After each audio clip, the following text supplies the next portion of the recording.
시간에 사사기를 봅니다.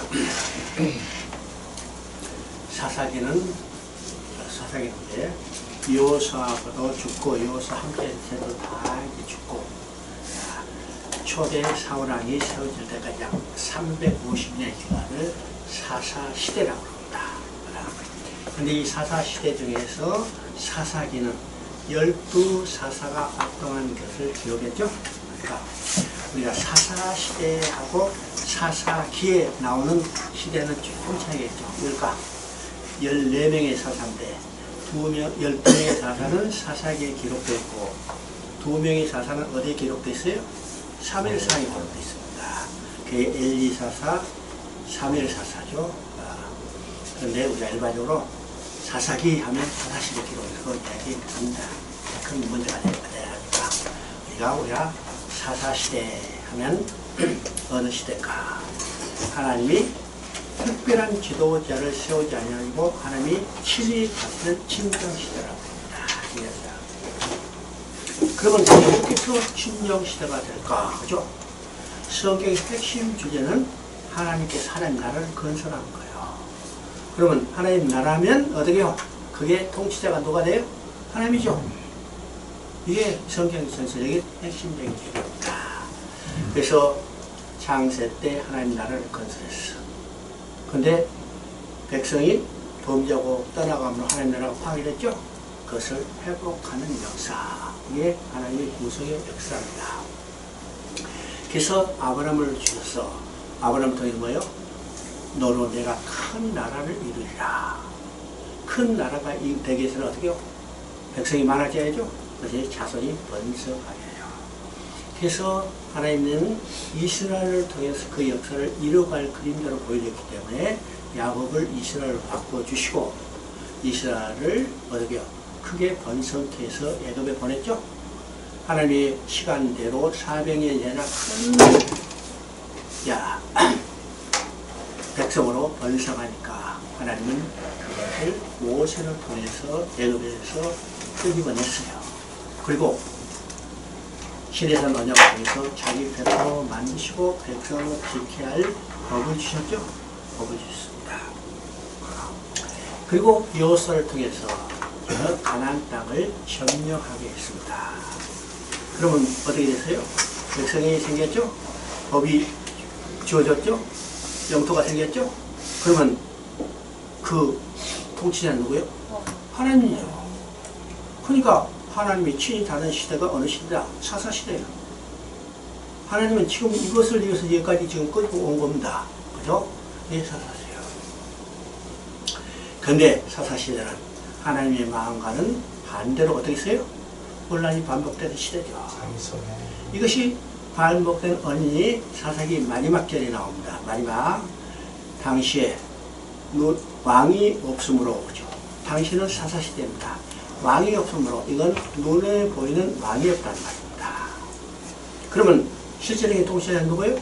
눈에 보이지 않는 하나님이요. 근데 그 백성들이요 눈에 보이는 왕이 없으므로 백성이 각기 자기 소견에 오를 대로 행했다 하세요. 그러면 혼란이 반복될 수밖에 없죠? 왜일까? 인간이 각기 자기 소견에 오를 대로 행하면요 혼란이 반복될 수밖에 없어. 오늘 한국도 마찬가지로 세계가 다 자기 마음대로 하니까 이게 혼란이 반복되죠? 왜요? 인간은 그 마음이 만물보다 부패한 존재이기 때문에 생각하는 것마다 뭐예요? 죄악된 생각이에요. 그러니까 인간이 각기 소견에 올 때를 가면 반드시 타락하고 부패하게 되십니다. 왕이 없으므로, 눈에 보이는 왕이 없으므로, 그죠? 이것이 사사시대입니다. 그래서 사사시대를 우리가 혼란이 7번 반복되는 시대라 합니다. 그러면 사사시대 혼란이 7번 반복되는데 그 직접적인 원인을 우리가 3가지로 이야기합니다. 그래서 1장부터 3장까지는 그 사사시대가 혼란이 반복되는 이 배경을 설명하는데 그 배경, 곧 혼란이 반복되는 직접적인 원인을 3가지로 이야기하는데 첫째 1장 19절 한번 읽어봅니다. 여호와께서 유다 이기심으로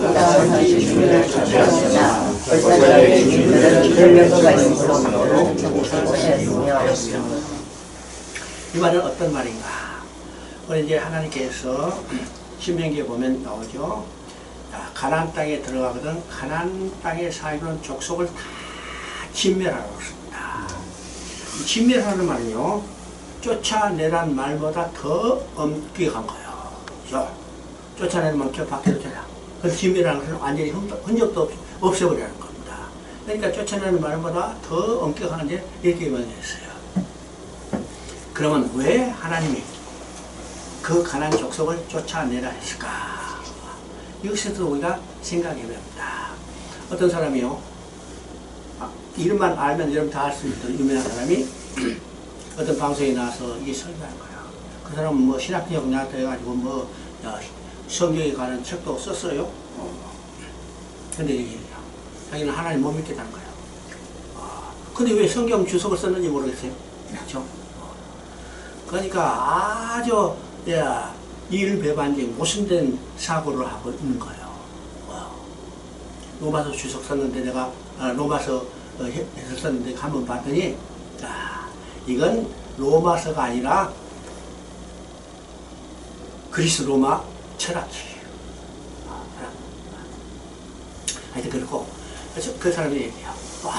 이건 폭력적인 하나님 더 이상 믿을 수 없다는 거예요. 왜 가나안 땅에 살고 있는 평화로운 족속을 저 밖에 온 이스라엘이 쫓아내라 한다.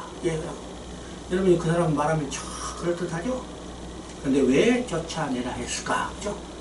왜 다 쫓아내라 했을까요? 우선요, 왜 하나님이 가나안 땅을 주기로 했는데 야곱에게 가나안 땅에서 살라 이렇게 하지 않고 애굽으로 내려보냈을까요? 그것부터 생각해야 해요. 그죠? 지금 70명의 적은 수가 가나안 땅에 그대로 붙어 살면 가나안 족속은 이미 우상을 숭배하는 족속이죠? 그렇죠. 거기 살면 어디요? 거기 동화된 거예요. 그래서 하나님은 애굽에 내려버렸어요. 근데 애굽에 내려버릴 때 여러분 잘 알아야 합니다. 애굽 족속이 사는 곳에 살지 않고 저 북쪽에 완전히 고별된 지역에 살게 했습니다. 왜요?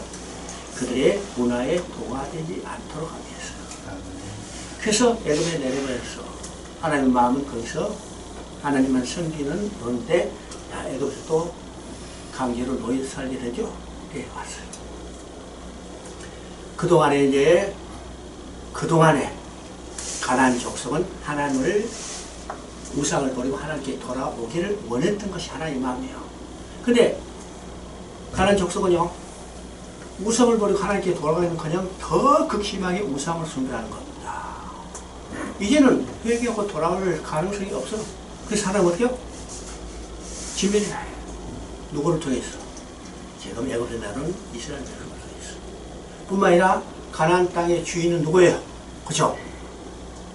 가나안 땅의 주인은 누구예요? 가나안 족속이 아니면 이스라엘이요.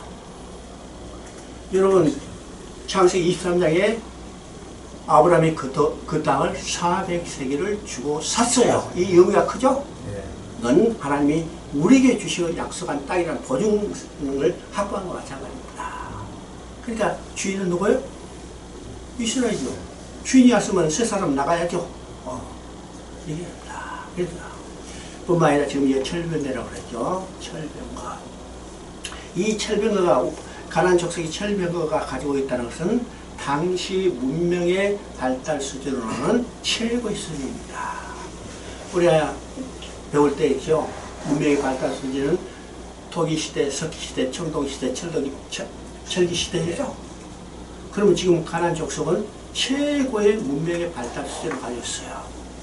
그러면 지금 이스라엘은 어디서 보였어요? 400년 동안 애굽에서 노예로 살았어요. 그리고 40년 동안 광야 뺑뺑 돌다가 왔는데 그들의 그 찬란한 문명을 접하면 어떻게 해요?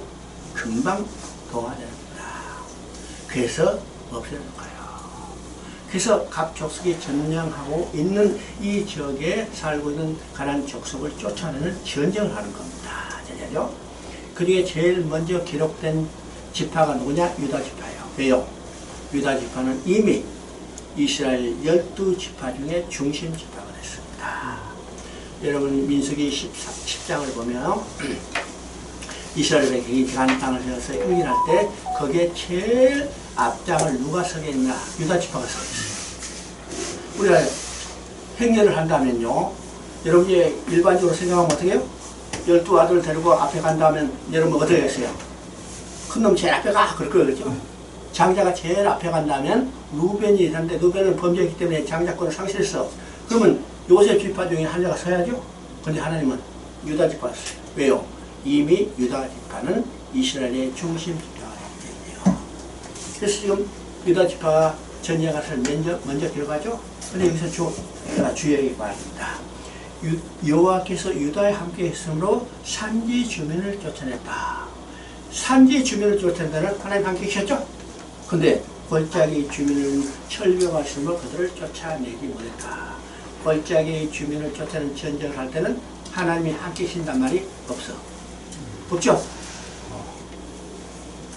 철벽어가 있으므로 그들을 쫓아낸 거였다. 그러면 하나님이 철벽어를 보고 노래에서 도망갔을까요?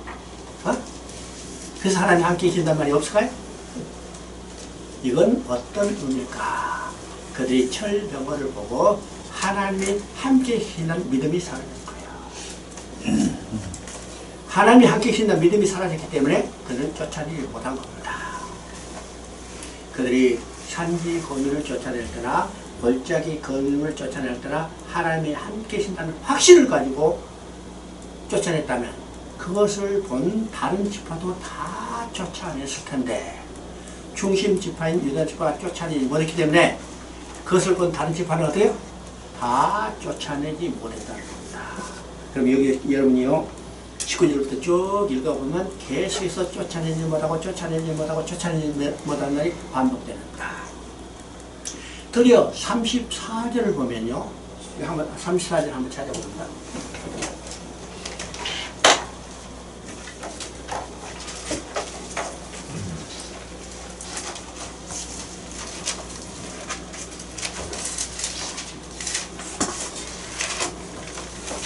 우리가 같이 한번 봅시다. 아무리 족속이 가는 자손을 산지로 몰아넣고 여자에게 내려오기를 용납하지 아니하였으며. 단지파는 어떻게 해야? 쫓아내지 못한 것은 고소하고 쫓겨갔어요. 그렇죠? 쫓겨갔다. 쫓겨갔다는 것은 하나님이 주신 기업을 다 잃어버렸죠? 그래서 단지파는요, 우리가 역사를 보면 두고두고 골치 아픈 족속이죠. 두 번째 직접적인 원인은 어떤 것일까? 2장 10절을 봅니다. 그 세대 사람도 다 조상들에게 돌아갔고 그 후에 일어난 다른 세대는 여호와를 알지 못하며 여호와께서 이스라엘을 위하여 행하신 일도 알지 못했다. 두 번째, 혼란이 반복되는 직접적인 원인을 우리가 보게 됩니다. 그 세 사람도 다 조상들이 하고 있는 여호수아와 여호수아 함께한 세대입니다. 그럼 그 후에 일어난 다른 세대는 우리가 출애굽 세대로 말하면 제3세대를 할 수 있어요. 1세대는 모세와 함께 나와서 광야에서 죽었죠. 2세대는 지금 여호수아와 함께 가나안 땅을 점령하고 분배해서 정착해요. 그 세대도 다 죽었어. 그러면 이 사사시대는 출애굽 세대로 가면 제3세대예요. 그럼 제3세대는 어떤 특징이 있는가? 여호와를 알지 못하고 여호와께서 그들을 위해서 행하신 일도 알지 못했습니다. 우리 신앙의 기본이 뭔지 알아요? 근거가 하나님이 누구신가를 아는 겁니다. 하나님을 알지 못하면 인간은 반드시 다른 신을 섬기게 됐어요. 여러분도 예수 안 믿었으면, 그죠? 예수 안 믿었으면 어디 갔어요? 절간에 갔거나 어디 딴 데 갔을 거예요. 근데 예수 믿었기 때문에 이 자리에 있죠? 교회 나옵니다. 인간은 하나님을 알지 못하면 반드시 다른 신을 섬기게 됐어요. 또 하나님이 이스라엘의 일도 행하신 일도 알지 못했다. 이스라엘 위해서 행하신 일을 모른다는 것은 하나님의 은혜와 하나님의 사랑이 무엇인지를 알지 못하는 겁니다. 하나님이 이스라엘 위하여 행하신 일, 그것이 어디 있어요? 성경이죠. 성경은 양육이라고 했습니다. 그러면 지금 제3세대 특징이 하나님도 알지 못하고 하나님의 은혜와 사랑도 알지 못해. 그렇죠? 왜 그랬을까요? 왜 그랬을까? 전 세대가 후 세대에게 가르치지 않았기 때문이에요. 가르치지 않기 때문에 여러분 신앙은 반드시 교육이 돼야 한다는 것입니다. 가르치지 않기 때문에 뭐죠?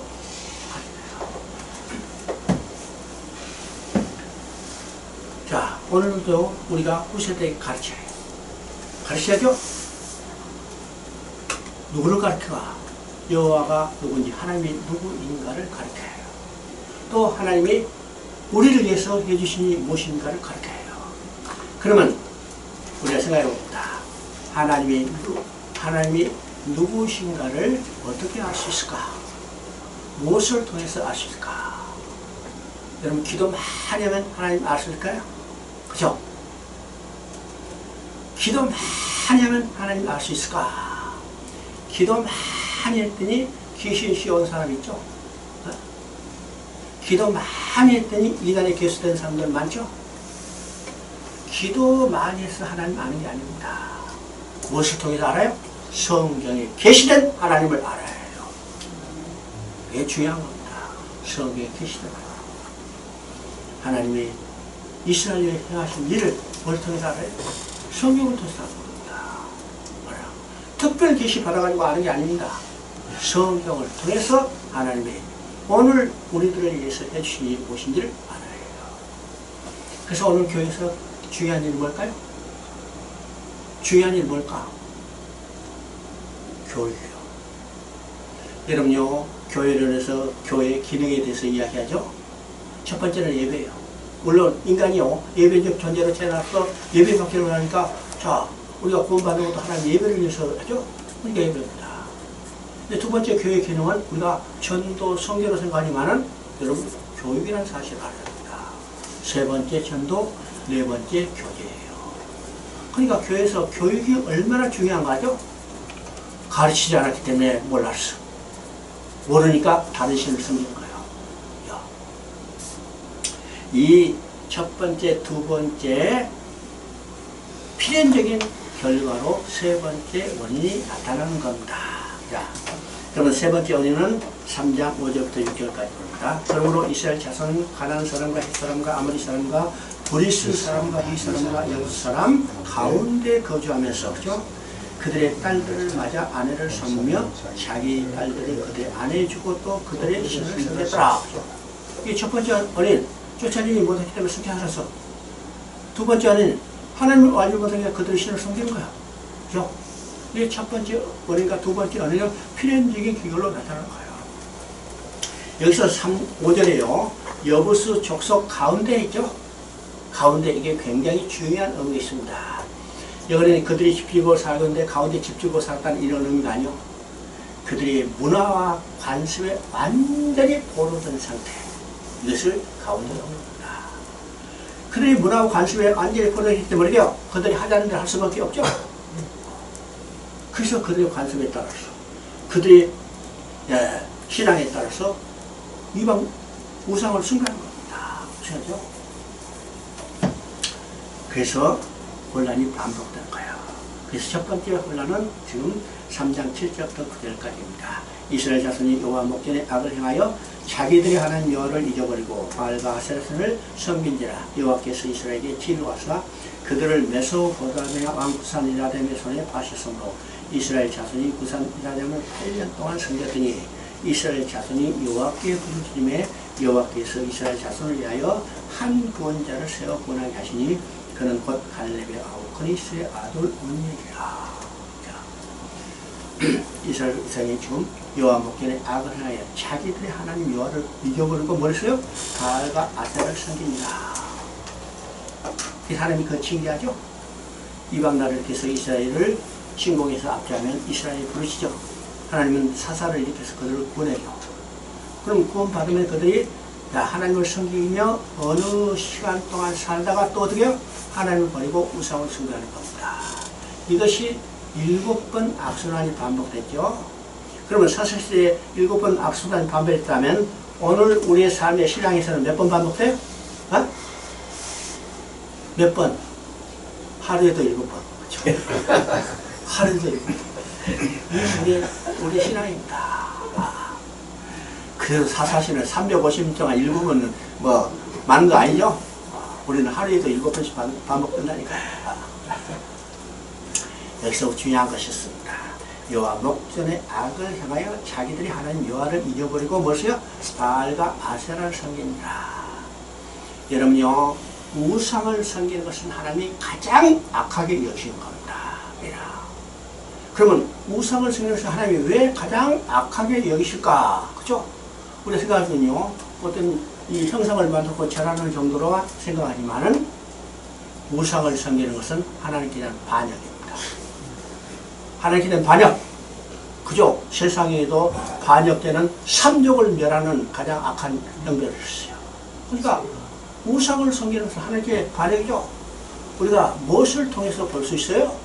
출애굽기 32장을 통해서 보게 됩니다. 출애굽기 32장, 모세가 시내산에 올라갔더니 백성들이요, 모세가 안 보니까 불안해서 아론에게 찾아서 우리를 위한 하나님을 만들어 달라고. 아론이요, 백성들이 와서 데모하니까 겁나죠? 알았다. 만들어줄 때는 너희 금 다 가져라. 금을 내니까 그걸 녹여서 금송아지 우상을 만들어놨습니다. 여기서 중요한 것이죠. 금송아지 우상을 보고 이것이 우리를 애굽에서 건져낸 우리 하나님. 그죠? 그러면 이스라엘 백성을 애굽에서 건져낸 하나님은 누구예요? 여호와 하나님이요. 근데 그들은 금송아지를 보고 우리를 애굽에서 건져낸 우리 하나님. 그리고 우상을 숭배하는 하나님께는 반역이죠. 그래서 성경을 보면 우상 숭배를 가장 악하게 여기시는 겁니다. 알죠? 왜요? 하나님께 반역이요. 여러분요, 이스라엘이 멸망하게 되는 가장 악하게 한 거예요? 우상 숭배입니다. 우상 숭배죠. 여러분, 솔로몬이 타락한 것은 우상 숭배예요. 이방인을 변했더니 그들이 가져온 이 우상을 그대로 섬겨요. 하나님 보기에는 그걸 싹 쓸어보고 싶지 않은 다윗의 언약 때문에 쓰러지지 못하는 나라가 불려져 있죠. 결국 그들이 망하게 되는 것을 보게 됩니다. 여러분, 10계명, 첫째 계명이 어떤 계명이요? 우리가 10계명 하면요, 우리께서 다 생각하고 믿을 것만 볼 거예요. 도둑질 하냐, 거짓말 하냐, 그것만 보지만 10계명 1계명이 뭐예요? 나와의 다르시오. 놀라운 일입니다. 그래서 우상 숭배는 가장 악하게 여기시오. 그래서 그들이 징계를 받는 겁니다. 이것이 7번 악순환이 반복되는 것이 사사기의 역사입니다. 그러면 사사기는, 그죠? 사사기는 특별한 지도자를 세우지 아니하시고 하나님이 친히 다스리는 친정시대인데, 그러면 하나님이 어떤 방법을 통해서 친히 다스렸을까? 그죠? 어떤 방법을 통해서 친히 다스릴까? 하늘에서 번개로 바짝바짝 해가지고 다스릴까요? 우레로 우르륵 해서 다스릴까요? 그러면 하나님이 어떤 방법으로 친히 다스릴까 생각합니다. 이것이 민수기에도 나오고 그 다음에 여호수아서에도 나와요. 방법이요. 자, 레위인에게는요, 레위 지파에게는 기업을 분배하지 않았어요. 그죠? 레위 지파에게는 기업을 분배하지 않고 레위 지파에는 이스라엘 12지파가 분배받은 땅에 평균 4개 성읍이 전체 48개 성읍을 주어서 거기서 분산 배치해서 살게 했죠. 이게 어떤 의미일까? 레위인이요, 이스라엘 전직의 48개 성읍에 분산 배치해 살면서 그 땅에 살고 있는 백성들에게 하나님의 율법과 규례를 가르쳐요. 그러면 거기에 살고 있는 백성들은요, 레위인으로부터 배운 교육받은 대로 율법과 규례를 지키며 살면 하나님의 통치가 이루어지는 거죠. 이것이 사사시대에 하나님이 친히 다루는 통치의 방식이었습니다. 도시방식이죠. 그런데 우리가 사사기 7번의 악순환이 반복되는 동안에 레위인에 대한 이야기도 없어요. 제사장에 대한 이야기도 없어요. 성막에 대한 이야기도 없어요.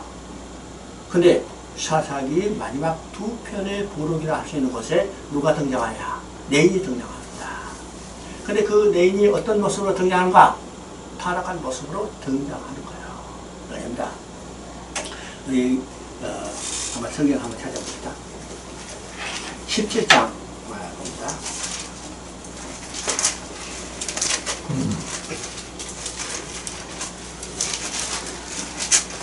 17장 7절부터 한번 봅니다. 7절부터 11절까지 쭉 한번 읽어봅니다. 유다 가족에 속한 유다 베들레헴에 한 청년이 있으니 그는 레이인으로 거기서 그 사람이 거주할 곳을 찾고자 하여 그 성읍 유다 베들레헴 떠나가다가 에브라임 산으로 가서 기자 집에 이르되 유다가 그에게 묻되 너는 어디서 오느냐 하니 그가 이르되 나는 유다 베들레헴의 레이인으로서 거주할 곳을 찾으러 가노라. 네가 그에게 이르되 내가 나와 함께 거주하며 나를 위하여 아버지와 제사장이 되라. 내가 해마다 은열과 의복간불과 몫을 드리라 하므로 그 레인이 들어갔더라. 그 레인이 그 사람과 함께 거주하기를 만족하게 여겼더라. 그죠? 지금 이제 이게 첫 번째 부르기인데 여기서 등장하는 레인이 지금 어떤 중이요? 레인이 노숙자예요. 그죠? 오늘 하룻밤 어디서 거치할까? 그죠? 이것저것 때문에요. 근데 이 레인이 야 거류할 것을 찾다가 누구의 집에 들어가? 미가 집에 들어갔죠? 미가 집에 들어갔어요. 그럼 미가는 어떤 사람인가? 왜 보니까 불량한 사람이요. 그 사람이 자기 집에 개인 우상을 섬기는 사당을 만들어 놓고 누구냐? 자기 아들을 제사장으로 만드는데 마음이 안 차리거든요. 레인을 찾고 있는 거야. 레인을. 그때 레인이 미가 집에 들어갔어. 이걸 만나서 이야기하다. 당신 어느 지파야 하니까 내 지파를 했죠. 내 지파. 그럼 미가 어떻게 해요? 할렐루야! 그죠? 그럴 거예요. 딱 마땅한 제사장을 찾았어. 근데 이 미가보다 할렐루야 소리가 더 큰 사람이 누굴까? 레인이요. 할렐루야! 그죠? 왜요? 그럼부터 노숙 안 해도 되잖아. 그쵸? 노숙 안 해도 돼. 이 미가가 뭘써요? 해마다 은열과 의복하물과 먹을 것을 주고 오늘부터 우리 집에 함께 하자. 할렐루야 소리가 나오지 안 나왔어요. 근데 12절에 지겠죠. 그러니까 이 레인이 만족하게 여겨버렸습니다. 어디서? 우상을 숭배하는 사당의 개인 집에 사당의 제사장으로 들어갔어. 누가? 하나님의 통치를 위해서 배치된 레인이 은열과 먹을 거가 입을 거가 먹을 수 주고 함께 거주하니까 만족하게 됩니다. 이게 타락한 레인의 모습이죠. 이건 오늘 우리 목회자에도 경계가 되는 겁니다. 만약 목회자가 자기 생활의 방편으로 목회를 한다면 그건 타락한 레인과 마찬가지입니다. 자, 두 번째 레인은 19장의 발판입니다. 19장 한번 봅니다.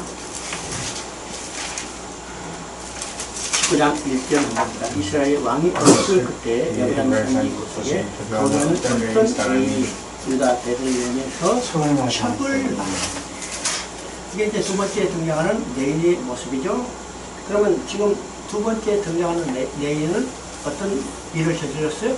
첩을 첩을 이건 굉장한 중요한 의미가 있습니다. 이 레인이 첩을 얻었다면 이 레인의 생활이 여유가 있어요? 없어요? 있죠. 여유 없이는 안 되죠. 그렇죠. 여유 없으면 첩도 안 가. 그렇죠? 그 말을 첩집이라고 그러죠. 이 첩을 얻어서 생활에 여유가 있다는 겁니다. 있다고요. 여기요. 생활에 여유가 있다면 도덕적으로, 영적으로 타락할 가능성이 많다는 사실입니다. 영적으로, 도덕적으로 타락해요. 여러분요, 중국에 내가 2004년에 갔어요. 정말 하늘을 가니까 새카매. 그죠? 새카매. 근데 10년 지나니까 완전히 이 도시가 변했어요. 색깔 다 칠해서 어렵게 되는 거예요. 그러니까 10년의 세월이 중국에는 굉장히 경제적으로 성장한 거죠. 그러면 중국에서 제일 성장한 도시가 어딘가? 광동성 광주입니다. 두 번째 경제적으로 여유가 있는 도시가 어디가? 상해예요. 알겠죠? 그런데 반대로 가장 타락한 도시가 어딘가? 광동성 광주예요. 그 다음에 상해입니다. 왜요? 경제적인 여유가 생긴 만큼 도덕적으로, 영적으로 타락합니다. 그러면 우리도 어떻게 해요? 여유가 생겼다 때 조심해야 돼. 도덕적으로, 영적으로 타락할 가능성이 많다는 거예요. 우리가 가난할 때 하나님께 더 매달려야 아니면 부자할 때 매달려요? 가난할 때 매달려요. 그래서 지금 레인이 어떻게 쳐버렸다. 여유가 생겼다는 거죠. 근데 이 레인이 첩을 얻었던 개인적인 일로 끝나지 않고 이것을 통해서 어떤 현상이 말이며 이스라엘 12지방의 동족 상잔에 지금 전쟁이 벌어지는 겁니다. 그죠? 이 전쟁의 결과 베냐민 지파가 완전히 없어질 지경에 빠졌어요. 그죠? 그때 하나님이 누가 막아줬으면 하나님이 막아줬습니다. 여기까요? 여러분 보세요. 이스라엘은요, 구약의 하나님 나라예요. 그러면 이스라엘은 이 12지파의 기초에 세워졌죠? 그 중에 한 지파가 없어진다면 이스라엘의 국가의 초성이 무너지는 겁니다. 다른 말은요, 하나님 나라가 기초가 무너진 거예요. 뭐 때문에? 하나님의 통치를 위해서 배치된 레인이 타락이 됩니다. 레인이 타락했죠. 그러면 오늘 시대대로 하나님이 어떻게 통치할까? 그죠? 정치적으로, 경제적으로는 대통령이 다스려요. 잘하지 못하는 야이 다스려요. 그러나 영적으로는 누굴 통해서 다스려요? 오늘날 재사람된 우리를 통해서 다스립니다. 그걸 알아야죠? 자, 제가 중국이나 한국이나 참 나는 많이 돌아다니는 사람 중에 하나예요. 그죠? 한국도 많은 지역 돌아다녔고 중국도 거의 모든 지역에 성을 다 돌아다니게 하고요. 그 가보면요, 정말 우리가 상상할 수 없는 곳들에 뭐가 세졌어요? 교회가 세졌어요. 내가 할매에 살 때 저 기주성이 있어요. 예, 중국에서 성 중에서 가장 방정이 열악한 성이 어디냐? 기주성입니다. 기주성 하면 여러분 한마디로 우리 설악산 연상하면 돼요. 요새 이제 기주성에 세계에서 제일 높은 다리 있어요. 다리 몇 메타인가?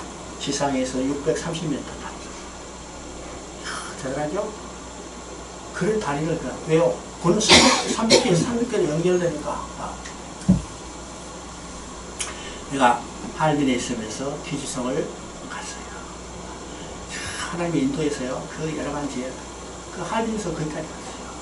할빈서, 예, 지금은 이제 가우스도 없으니까 그때는 이제 밤차 타고 북경까지 오죠. 북경서 또 귀양까지 28시간 기차 타고 거기서 비기라는 데서 10시간 버스 타고 거기서 또 6시간 버스 타고 나영이라는 데 가요. 그럼 나영서 이제 면보, 이제 중국이나 면보 타고 가요.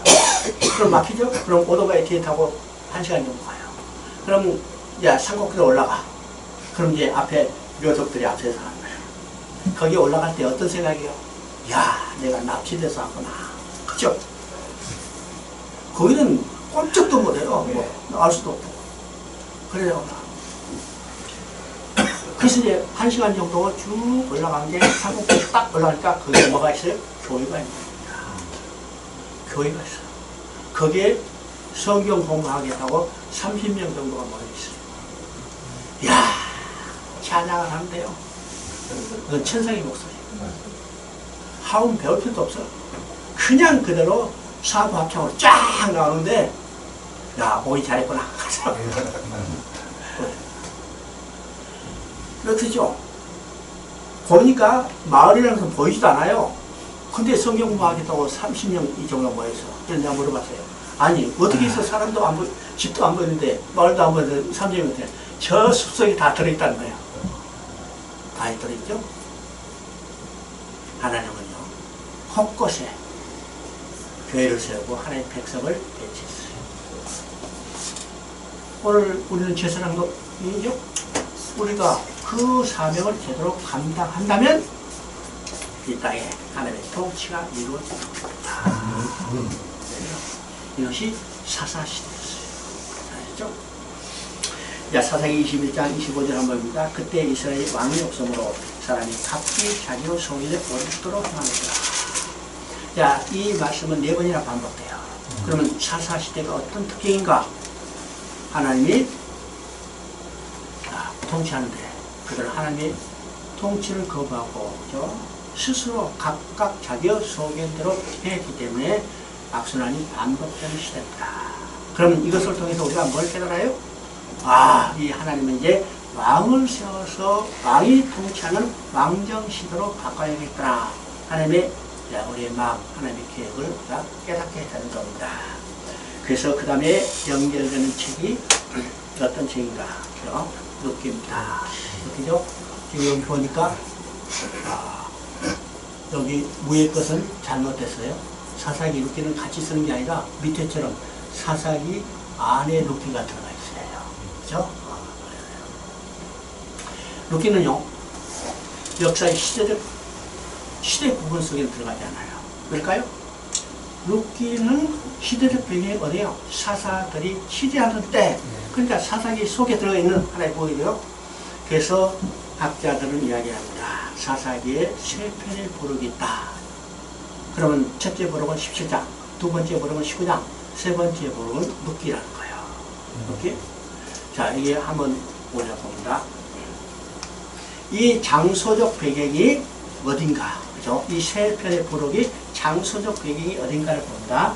우리 아까 이제 17장 읽었죠? 17장 장소적 배경이 어딘가, 그죠? 장소적 배경이 17장 7절에 보니까 유다 가족에 속한 유다 베들레헴의 한 첨에 있으니, 이 장소적 배경이요, 유다 베들레헴이죠? 19장의 장소적 배경이 어딘가, 에브라임의 왕이 없을 그때 에브라임 산지 구석에 거주하는 어떤 네 사람이 유다 베들레헴의 체제를 맞았더니. 또 그러면 룻기의 시대적 배경은 언제예요? 룻기의 시대적 장소적 배경은 어떤가요? 시대적 배경은 사사들이 치리하던데, 장소적 배경은 사사들이 치리하던데 그 땅에 흉년이 드니라 유다 베들레헴의 한 첨이었어요. 그럼 세 편의 부록이 장소적 배경이 어디요? 다 유다 베들레헴. 그러면 이건 뭘 의미해요? 유다 베들레헴 하면 우리가 어떡해요? 하나님의 승리할 것 같은데. 이 사사기에 타락한 이 부록이 세 편 다 유다 베들레헴을 하는 이 사사기가 얼마나 영적으로 어두운가를 보여주는 하나의. 야. 그렇지. 참 놀라운 일이죠. 이 사사기, 룻기는 사사들이 치리했다. 그러면 사사들이 치리할 때는 어떤가요? 왕이 없어도 백성이 자기 소리에 오를 때로 생각했을 때 이 혼란이 반복되던 때죠. 그래서 하나님 지금 어떻게 해요? 이제는 왕을 써야겠다. 왕정 시대로 변하는 겁니다. 그래서 우리 룻기 하면요, 룻기 하면 여러분이 언제 설교를 많이 들었을까요? 언제 설교를 많이 했을까요? 5월달. 그죠? 5월달은요, 내가 보니까 중국이나 한국이나 설교 본문이 공통이요. 그죠? 설교 본문이 어디요? 룻기. 그죠? 설교 본문이 공통. 설교 내용도 들을 필요도 없어. 똑같아. 그죠? 내용은 간단하죠? 룻이 시어머니 나오미를 잘 섬겼더니 복받아라. 여러분도 부모 잘 섬기면 복받는다. 효경 사상 고치하는 거죠? 성경은 도덕적 율책이 아니라고 씁니다. 우리가 잘 알아요. 성경은 누구를 증거해요? 예수 그리스도를 증거하는 거예요. 그래서 여러분이 성경을 연구할 때 머릿속에 간직해야 할 말씀은 뭔가? 요한복음 5장 39절이요. 내가 영생을 얻으려고 성경을 연구하거냐? 성경이 내게 대해서 증언하는 것이다. 그죠? 이건 누가복음 24장 40절에는 이걸 좀 구체적으로 모세의 율법과 선지자의 글과 시편에 나를 가르쳐 기록한 것을 깨닫지 못하느냐고 했죠? 그러니까 성경을 연구하는 목적 뭘까? 영생을 얻기 위해서. 누구를 통해서? 예수 그리스도를 통해서. 그러니까 우리가 성경을 어떤 성경을 읽든지 그 성경 속에 누구를 만나요? 예수 그리스도를 만나야 합니다. 그러면 룻기도 효경 사상이 주제가 아니고 누구를 만나요? 예수 그리스도를 만나요. 그래서 룻기는 두 방면의 예수 그리스도를 증언하고 있습니다. 첫째 증언은 지금 사사기에 연결돼서 왕이 없으므로 혼란이 반복되는데 하나님은 지금 왕을 세워서 다스리기 때문에 왕을 준비하는 것을 보게 됩니다. 그죠? 자, 4장 22절 한번 봅니다. 오벳은 이새를 낳았고 이새는 다윗을 낳았더라. 우리가 족보에 대해서 의미하겠죠? 족보가 나오는데 족보는 두 가지 의미가 있습니다. 첫째는 여자의 후손이 어떤 적법한 혈통을 타고 나는가를 증언해 주는 것이 족보의 의미요. 두 번째 족보의 의미는 뭐랬어요? 족보에 나온 마지막 사람을 통해서 하나님은 새로운 역사를 전개해 간다고 그랬죠. 그래서 창세기 5장에 마지막에 노아가 나왔기 때문에 6장부터는 노아를 통해서 일어나는 역사. 또 우리가 있죠. 11장에서 셈의 족보의 마지막으로 아브라함이 나오기 때문에 12장은 아브라함을 벌써 아브라함을 통해서 일어난 역사죠. 그럼 지금 여기에 족보의 마지막으로 다윗이나 왕이 없던 시대 뭘 준비했어요? 다윗을 왕으로 준비했다는 거죠. 그러면 다윗을 왕으로 준비했다는 것을 우리가 성경적 근거를 통해서 우리가 확인해 보는 겁니다. 그러면 지금 이 족보는 누구부터 시작되는가? 4장 18절에 보니까 베레스부터 시작되죠. 그럼 베레스부터 시작되면 우리가 더 소급에 올라갑니다. 4장 12절에 보니까 여호와께서 이 젊은 여자로 말미암아 내게 상속자를 주사 내 집이 다말이 유다에게서 나와준 베레스의 집과 같게 하기를 원하라. 그러면 베레스는 누가 낳았어요? 베레스는 누가 낳았어? 유다가 다말에서 낳았죠? 그러면 지금 유다가 낳았으니까 족보가 유다까지 올라가는 거죠? 올라갑니다. 그러면 유다까지 올라가면 우리는 더 앞으로 가요. 어디로? 창세기 49장. 창세기 49장 야곱의 유언을 통해서 유다의 후손 가운데 누가 태어나요? 왕이 태어날 것을 생각했죠. 규가 유다에서 나고 7이자의 지팡이가 유다의 다리 사이를 떠나지 아니라 규와 7이자의 지팡이를 통해서 유다 후손 가운데 왕이 태어날 것을 예언하는데 그 왕이 누구냐? 바로 다윗이요. 그래서 왕이 없던 시대, 백성이 자기 소견대로 옳을 대로 행해서 혼란이 반복되는 시대, 하나님은 왕정 시대로 전하고 그 준비한 왕이 누구냐? 다윗이라는 거예요. 여기서 다윗으로 끝나는 게 아니라 다윗의 후손으로 영원한 왕으로 예수 그리스도를 증언하고 있는 겁니다. 그죠? 두 번째는요, 기업물을 짜입니다. 기업물을 짜. 우리 이제 4장 14절 한번 읽어봅니다. 여인들이 나오미에게 이르되 찬송할지로다. 여호와께 손을 내게 기업물을 짜가 없게 하지 아니하셨다. 이 아이의 이름이 이스라엘 중에 유명하게 되기를 원하노라. 여기서 이제 기업물을 짜가 나옵니다. 그러면 우리가 기업물을 짜 하면 성경 외에는 잘 쓰지 않죠? 여러분요, 생활하면서 기업물을 짜 들어봤어요? 기업물을 짜 잘 안 씁니다. 근데 이 기업물자가 어떤 의미일까? 우리 이제 언어로는 고엘 또는 다른 뜻으로는 상속자, 후사 이렇게 이제 이야기하죠. 이 기업물자입니다.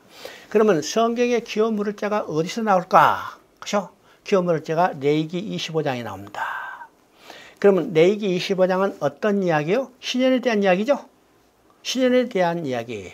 신년이 되면 모든 것이 원상으로 회복된 겁니다. 잃었던 기업도 다시 돌려받고 노예도 해방되고 빚도 탕감되고. 그러면 이스라엘 백성들은 신년을 기대했죠. 왜요? 다 원상으로 회복되는데. 그러면 50년 전에 회복되는데 그러면 50년 전에는 어떻게 할까? 그죠? 다 가난해서 여기 기업 팔아먹는데 그동안에 돈 벌었어. 그죠? 그럼 어떻게 해요? 50년 전에도 찾을 수 있는 기회를 주신 거예요.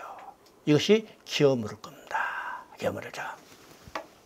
그래서 레위기 25장에서 신년과 더불어 거기에 기업물을 제도를 마련해 주셨습니다. 그러면 이 기업물을 기업물을 짜는 어떤 사명을 하는가? 어떤 사명이 있는가? 첫째는요, 어떤 사람이 기업을 다 팔아먹었으면 가장 가까운 친척이 이 돈을 갚아주고 잃었던 기업을 원주인에게 돌려주는 겁니다. 두 번째는 어떤 사람이 가난해서 빚을 많이 졌어. 빚을 갚을 길이 없으니까 자기 자녀를 노예로 팔았죠. 종으로 팔렸어.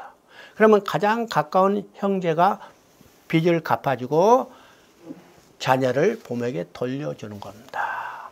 세 번째는요, 계례결혼이요. 계례결혼. 이 계례결혼은요, 어떤 것인가? 어떤 사람이 장가 들었어.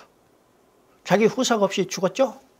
그러면 동생이 형수와 결혼해서 아들을 낳아서 형의 후사를 이어주는 겁니다. 이게 계대결혼이요. 계대결혼이요. 성경은 이 계대결혼에서 굉장히 중요한 의미를 보여야겠습니다. 여기서 나오는 것이 어딘가? 여러분요, 창세기 38장은 이 계대결혼에 대한 이야기입니다. 이 계대결혼을 알지 못하고 창세기 38장을 읽으면요, 완전히 부도덕한 이야기죠? 부도덕하요. 이거는 이 부도덕성을 드러내기 위한 목적이 아닙니다. 이것을 드러내는 목적은 계대결혼의 중요성을 드러내기 위한 목적이에요. 그죠? 자, 유다가 세 아들이 있었죠. 그래서 첫째 아들 엘을 다말에게 결혼시켰어요. 근데 엘이 악한 행위를 하니까 하나님이 쳤어. 후사가 없이 죽었죠. 그래서 둘째 아들 오난을 다말에게 줬는데, 자, 오난은요, 자기가 열심히 노력해서 아들 낳았어야 자기 후사가 되지 못할 줄 알고 아예 나 안 해. 그래서 밖에다 설정했습니다. 하나님 그걸 악하게 여기시고 어떻게 했어요? 오난도 쳤어. 유다가 생각하니까 셋째 아들 줘봤자 죽을 것 같으니까 어떻게 해요? 아예 다말을 친정에 쫓아버린 겁니다. 다말이 친정에 쫓겨가가지고 지금 억울하게 쫓겨갔죠? 그때 자기 시아버지가 유다가 거기에 양털 깎으러 온다는 소식을 듣고 기생으로 변장해서 시아버지를 유혹해서 동침했죠. 동침해서 결과가 나타났어. 뭐 임신했잖아요. 과부가 임신했다. 이건 부정. 이건 빼박 아니죠. 이번에 빼박. 그래서 다말을 불에 태워 죽이려고 하는데 그때 다말이 유다로부터 받았던 징표를 유다에게 돌려줘요. 유다가 그걸 바라보고 깜짝 놀리죠. 그리고 하는 말이 뭐였어요? 내가 나보다 더 옳다 그랬어요. 이건 도덕적 윤리적으로 옳다는 말이 아니라 하나님의 뜻을 향하고 있다는 거예요. 이 하나님의 뜻은 뭘까요? 유다 후손이 끊어서는 안 돼요. 장자가 끊어서는 안 돼. 다말은요, 장자의 며느리로서 유다의 후손을 이어줄 막중한 책임을 알고 있는 거예요. 그래서 자기 생명을 담보로 해서 그 사명을 이어오는 겁니다. 여러분 보세요. 다말이 과부가 부정한 일을 했으면 죽임을 당할 거 알았을까요? 몰랐을까요? 누구보다 더 잘 알죠. 과부 아닌 사람도 아는데 과부가 태인이 됐으니까 얼마나 조심했겠어요. 그러나 죽임을 당할 것을 알면서도 그 일을 이뤄냈던 거예요. 왜요? 유다의 후손이 반드시 이어져야 하기 때문에. 그죠? 유다 후손 가운데 누가 태어나요? 여자의 후손 메시아 예수 그리스도가 태어나기 때문입니다. 이게 기업물을 짜요. 네 번째는요, 어떤 사람이 억울하게 죽임을 당했다면 그 원수를 갚아주는 겁니다. 그러면 기업물자가 어떤 사람인가? 첫째는요, 가장 가까운 친척이에요. 두 번째는 자원해야 합니다. 가장 가까운 친척이라도 원하지 않으면 안 할 수 있어요. 우리가 이제 룻기에도 나오죠. 보아스보다 더 가까운 친척이 있는데 그 사람이 기업물자가 되겠다 했다가 아니 하룻밤 생각하니까 돈만 날릴 것 같아. 그래서 안 하겠다고 했어요. 그래서 누가 있어요? 보아스가 있습니다. 세 번째는 능력이 있어야 합니다. 한마디로 돈 갚아줘야죠. 그래서 우리가 룻기 2장을 보면 보아스를 이야기해요. 유력한 자. 그 밑에 보니까 뭐라고 써요? 부호라고 써요. 돈 있어요. 이게 기업물을 잡니다. 그러면 룻기 전체는요, 이 기업물을 자의 이야기로 전개되는 겁니다. 자, 나오미 가정이요, 베들레헴에 흉년이 되니까 어디로 갔어요? 모압 땅으로 갔습니다. 이방 땅으로 갔습니다. 하나님의 약속의 백성이 약속의 땅을 떠나버린 거예요. 여러분 보세요. 그 땅에 기근이 된 것은 하나님 백성에 대한 징계입니다. 그렇죠? 징계예요. 여러분은 징계는 달게 받아야 합니다. 도망가면 안 돼요. 도망갔더니 잘 살 것 같으니까 어떻게 해요? 쫄딱 망해버린 거예요. 그렇죠? 그래서 모압으로 간 지 얼마 안 돼서 남편 엘리멜렉이 죽고 10년쯤 되다 누가 죽었어요? 아들 기론과 말년도 죽었죠. 그러면 나오미 거장에 누구만 남았어요? 세 과부만 남았죠. 세 과부, 야, 한 과부도 참 불쌍한데 세 과부 얼마나 불쌍할까? 그런 의미가 아닙니다. 세 과부 절대로 후사를 이을 수 없어. 이을 수 있어 없어요? 없죠. 과부 30명도 안 돼. 그렇죠? 이건 후사를 이을 수 없다는 거예요. 뿐만 아니라 나오면 풍족하게 떠나는데 빈털터로 돌았어요. 기업 다 잃어버렸죠? 그러니까 1장은요, 나오미의 가정에 기업 물을 자가 필요하다는 것을 보여주는 겁니다. 그리고 2장은 기업 물을 자가 될 누구를 만나요? 보아스를 만나요. 3장은 보아스가 내 나오미의 가정에 기업 물을 자가 되겠다고 약속을 하죠. 그리고 4장은 보아스가 룻과 결혼해서 나오미 가정에 기업 물을 자가 되는 겁니다. 그래서 지금 여인들이 지금 찬송하죠. 여인들이 나오미에게 이르되 찬송할지다. 여호와께서 오늘 내게 기업 물을 자가 없이 아니하셨도다. 그죠? 이 찬송은 오늘 우리가 부를 찬송이요. 이 찬송은 오늘 우리가 부를 찬송. 하나님께서 나에게 기업 물을 자를 없이 아니하셨도다. 나에게 기업 물을 자를 없이 아니하셨어요. 그러면 오늘 나의 기업 물을 자는 누구예요? 바로 예수 그리스도입니다. 예수죠. 예수님이 이 땅에 오셨어요. 뭐 때문에 오셨을까?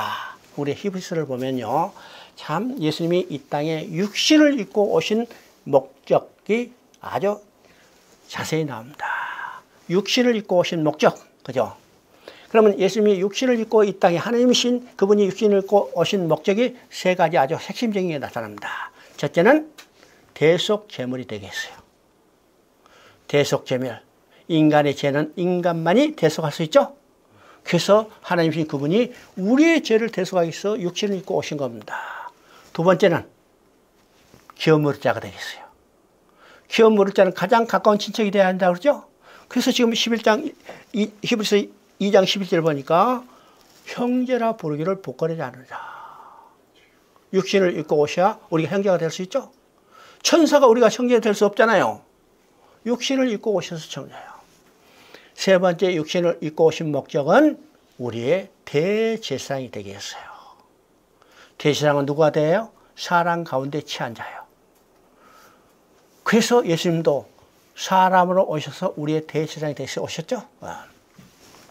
그러면 예수님은 이 땅에 오셔서 기업 물을 자가 됐는데 어떤 일을 했어요? 우리 잃었던 기업을 다 회복시켜 줬어요. 우리 잃었던 기업은 어떤 거요? 왕같은 제사장이요. 다 잃어버렸죠? 예수님이 그것을 회복시켜 줬기 때문에 오늘 우리는 어떤 사람이요? 왕같은 제사장이요. 그죠? 예수님은 십자가에서 우리의 원수를 멸하셨어요. 멸하셨죠? 또 예수님은 어떤 일을 하세요? 우리의 후사를 이어주게 됐어요. 그래서 우리는 어떤 사람이요? 예수 그리스도와 함께 하나님의 후사, 하나님의 아들이에요. 이게 계례기론이 중요해서 겁니다. 그래서 오늘도 우리가 나에게 기업 물을 자를 없이 아니하신 하나님을 찬양해야 합니다. 그래서 룻기를 통해서 누구를 증거해요? 예수 그리스도를 증거하는 겁니다. 두 방면에 왕으로 오실 예수 그리스도, 기업 물을 자로 오실 예수 그리스도입니다.